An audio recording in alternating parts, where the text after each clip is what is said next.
Integrity Houston, updated ARB numbers when you're ready.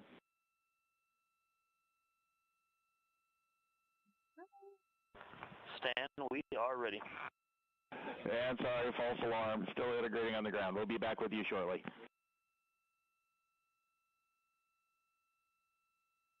Good practice call. Talk to you in a second. Roger. Are we for realsies? Hold up. War! I missed it! Core stage, oh my liquid god! oxygen, and liquid hydrogen tank. Down, the SLS rocket. We start with the core stage. That is the first stage of the rocket. Then on top of the core stage, you have what is the upper stage, or that interim cryogenic propulsion stage. That's crazy. So in total for SLS, there are 2 stages, but there are 4 Is it patriotic to watch this? You have our liquid hydrogen tank on both the core stage and the upper stage, and a liquid oxygen in both. It's probably so 4 patriotic tanks to watch total, this, but both liquid hydrogen I'm just and liquid oxygen. And plus, I need to watch something while I eat my yogurt. The core stage holds roughly 733,000 gallons. I broke it. The upper stage, meanwhile, holds 24,000. So much smaller in comparison. In fact, totally. The core stage is one of the tallest stages, first stages of a rocket that NASA has ever used for its missions. It's roughly 212 feet tall. Oh shit. Here, let me do this. Here we go. Now, fully fueled, SLS weighs approximately 5.74 million pounds. Let's see where it goes. Before fueling, which Holy is where shit, we're currently at, it is 3.5 million pounds. So that means we're adding roughly 2.25 million pounds of propellant on board this rocket. That's quite a lot. Damn. I guess we'll hear them yap for a little bit. Again, to quickly recap, we are in chill down. When do we count down? The next step will be when we enter slow fill. Slow fill refers to when we actually start those propellant loading operations. Okay.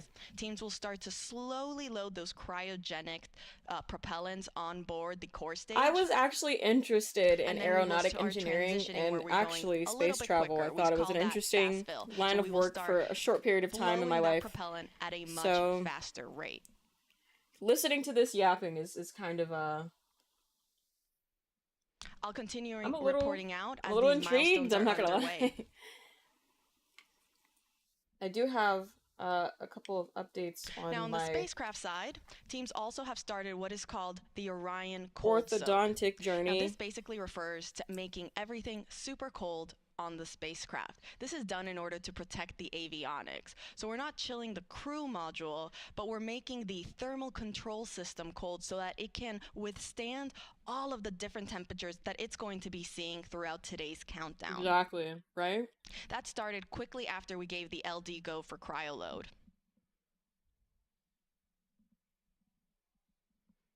Now, Artemis 2 is a test flight. We're going to send astronauts Reed Wiseman, Victor Glover, Christina Cook, and Jeremy Hansen on a 10-day mission around the moon.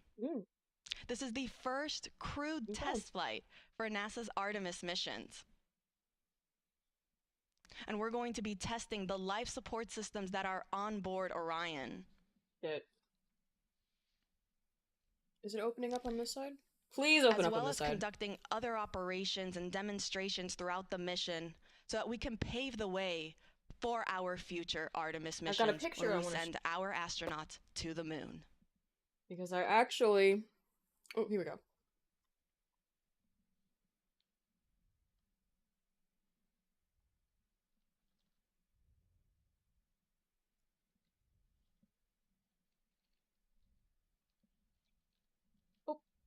I just dropped a piece of granola somewhere. Do you know how many gnats I've probably eaten? I know it's gross, but I get gnats in the summer, even though I have a gnat catcher. Or a bug zapper, rather. In fact, one of the new operations or the new demonstrations that our astronauts will get to perform throughout this mission is what is called the Proximity Operations Demonstration. Okay. So I don't know why my nose gets so shiny. It's really embarrassing. After the upper stage, This I will be try to, roughly about 50 minutes after launch. The upper stage is going to fire its RL-10 engine. It has exactly. one RL-10 What did I engine say at the it was? It was like bottom. 150? It will fire its engine so that it starts a 30-second perigee raise maneuver burn. This is going to put... And CGLS NTD, cancel pending, please. GLS copies, and that's complete. All right, and for all personnel, we got a little bit more work to do before we pick up the clock, and we're about a little over a minute from getting to T-minus 10 minutes. Like, the scope of it in general is just really dope. And then we'll pick it up after we get through all of our work and anything else that we need to do to get through the remainder of counts. So we'll continue working that to get to our T0 today. So when we get to about 50 seconds from now, we'll extend that hold. CVSE OTC. CVSE 400-290, looking to verify that we are configured for ascent. Yep, give me about 2 more minutes. I'm going to start CMA2 streaming. Copy. My bad, what though? COSE hold requested. Copy that. I have an LCC violation of O-CT-004, S-band transponder anomaly. The word violation should be nowhere near space travel. Violation, so transponder 1 had a demodulated SNR estimate that went down to 2 dBm when it should have been between 10 and 13. It is now back up to 12, but we did lose that for just a moment. It does not appear that we lost our bit sync or carrier lock, which would be indicative that we lost our lock with the vehicle. So at this point, recommendation would still be go. However, we do have a pre-planned contingency procedure if we want to look at that. But again, this is transient, so we're back in a nominal I'm not even range. supposed to be on this profile. Hold up. NTD. Where are we at? Yeah, we're not I'm at that hit, so I guess the 158. question for COSE, was that less? 158. Oh, embarrassing, but I have to talk about that later.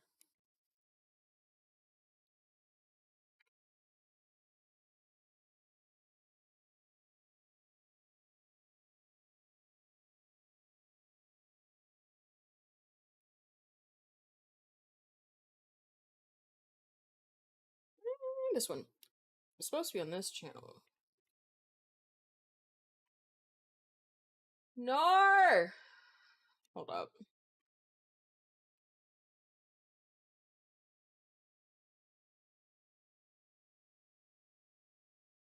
Which one am I watching right now? Here, I'm just gonna do this.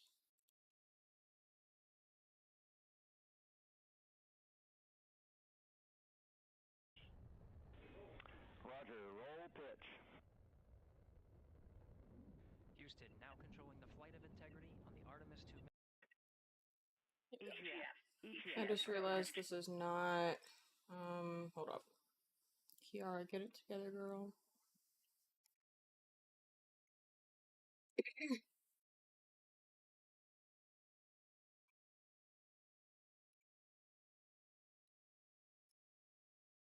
we go. Chief Engineer. Artemis Chief Engineers are go. Copy, thank you. AGS, Chief Safety Officer. The Artemis CSOs are go. Copy, thank you. Range weather. Launch weather is go. Thank you, LWO. And Artemis MMT Chair. MMTs go. Thank you, John. And Integrity Launch Director. Good Airways, Charlie, PLT. Thank you, Charlie. This is Victor. We are going for our families. Is that them? Okay, I'd be getting worried. This is Christina. We are going for our teammates. MF2. I can fix the problem. I can fix the We problem. are going for all humanity. I can fix it. All right, Charlie, your Artemis 2 crew is go for launch. Full set. Oh my god, there's so much. I copy that. Reed, Victor, Christina, and Jeremy. On this historic mission, Enough vacuum in here. the heart of this Artemis team, the daring spirit of the American people and our partners across the globe, and the hopes and dreams of a new generation. Good luck. Godspeed, Artemis 2. Let's go. Nice. And into the launch director. Go ahead, Launch Director. Yes, sir. Dude, how many? You have a go to proceed I'm getting with the pissed off. countdown. Copy that. I'll put it in work. CDR, NTD. I should be able to fill my bowl to the brim without Risers and spilling initiate it. short purge per your EPROC 10.1.1, steps 8 and 9. 10.1.1, 8 and 9 going to work. Copy. CVSE NTD, start and verify recordings of our Orion cameras. Copy. Okay. Well, there you heard it. It's the fucking moon. You know what? They're getting ready to start terminal count. Arm rotation enable at this time, please. It's currently at T-minus 10 I hate when they minutes. silence the public's opinion. This is so annoying. Once we wrap up this last bit of work, SNA arm rotation enable complete. we're going to start that clock. Copy that. Thank you. Integrity crew, close and lock visors.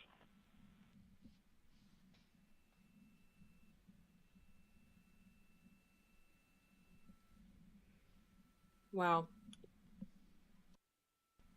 Would our grandparents be able to, like, compute that we can just kind of watch? You heard an issue, worked in real time with telemetry lock on the Orion. It was transitory. It was very short. They checked the data, confirmed that they had a good lock. This was with the S-band transmitter on the Orion. Worked through that issue, looked at the data, and cleared it. All with the world watching. Impressive work by the launch team. So we have a 2-hour window, which starts in just a few minutes at 6:24 p.m. Eastern Time and goes until 8:24 p.m. Eastern Time. And ECL NTD will be waiting for your verification on the short purge. Sending to you now. And for all personnel, once we get that short purge verification, we'll verify that we are clear to go, and then we'll proceed with the terminal count. Grandparents be able to, like... Oh, shut up. Shut up!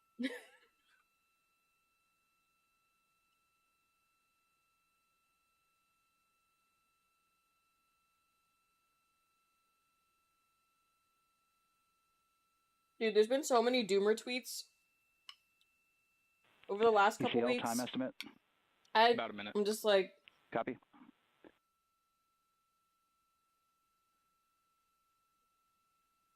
I just can't do anything.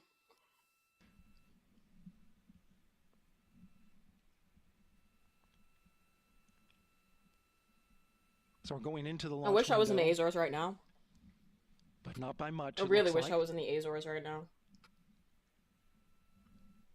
Just wrapping up some final work. And once that's completed, you'll hear NASA Test Director Jeff Spaulding ask for the ground launch sequencer operator to go ahead and start the clock. The So we're ground not launch counting down yet? sequencer is an application software. It runs on top of the launch control system in the firing room. Acts like a conductor of an orchestra, executing hundreds of commands in precise order and timing. It's all autonomous. NTD CCL 212, short purge initiation is verified. All right, copy that, and we're verifying our constraints.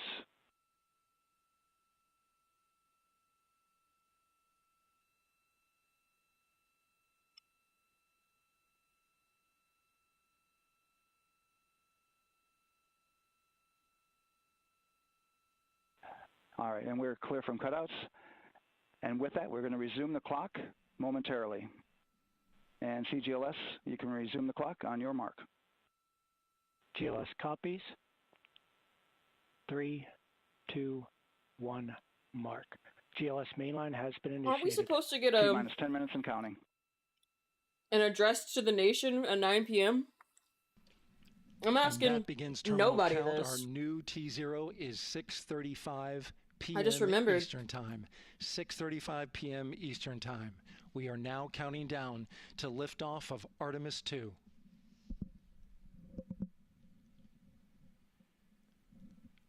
From now on, you're going to hear two voices on the loops. If everything goes nominally, NASA Test Director Jeff Spaulding, who's directly managing the launch team, And Alex Bendelos, the GLS operator who closely monitors the software, he has the ability to stop and restart the countdown.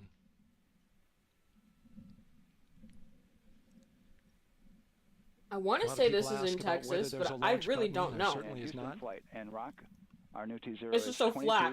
35, I wanted to point out how flat it was. Houston flight copies. 22, 35, 12. Affirm. There you heard confirmation of the exact T0, 6:35 and 12 seconds p.m. Eastern Time. Again, our T0 is 6:35 and 12 seconds p.m. Eastern Time. But as I was saying, there's no launch button. This is autonomous. But there is a button that keeps you from launching, and that button allows the GLS operator to pause the countdown outside of terminal count and during terminal count and submit a hold to the next holding point. So the clock won't stop right away. If there's an issue, we'll go to the next stable holding point. This is how GLS configures the rocket and ground systems to a stable point where they can stop the countdown if that's needed. But right now, we are counting down our next big milestone, looking to retract the crew access arm. GLS is go for crew access arm retract. And there you see the crew access arm moving away. Damn. Did I mirror this? That's the path that the astronauts took to ingress into the rocket. No idea. If I mirror it, then it's going to mirror everything, right? Until this point, that was their way off the pad if they needed to evacuate. But now with that arm retracting, the backup transitions to a launch abort system. And they'll begin arming that shortly. What the hell? Of course, the launch abort system, great shot there of the crew access arm retracting away. The launch abort system is the tower at the top, and that's what would pull Orion and its crew off the top of the rocket in case of an emergency, whether it's on the ground or in flight. I'm getting pissed off. This is critical safety hardware that protects the lives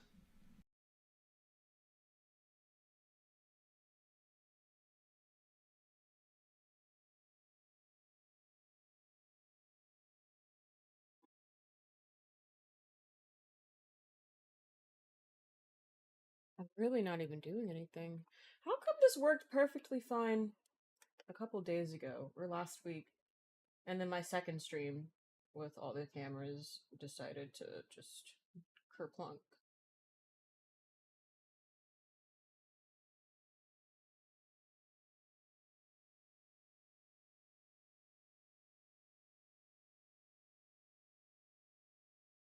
Is it just like not loading? I can't tell. Uh...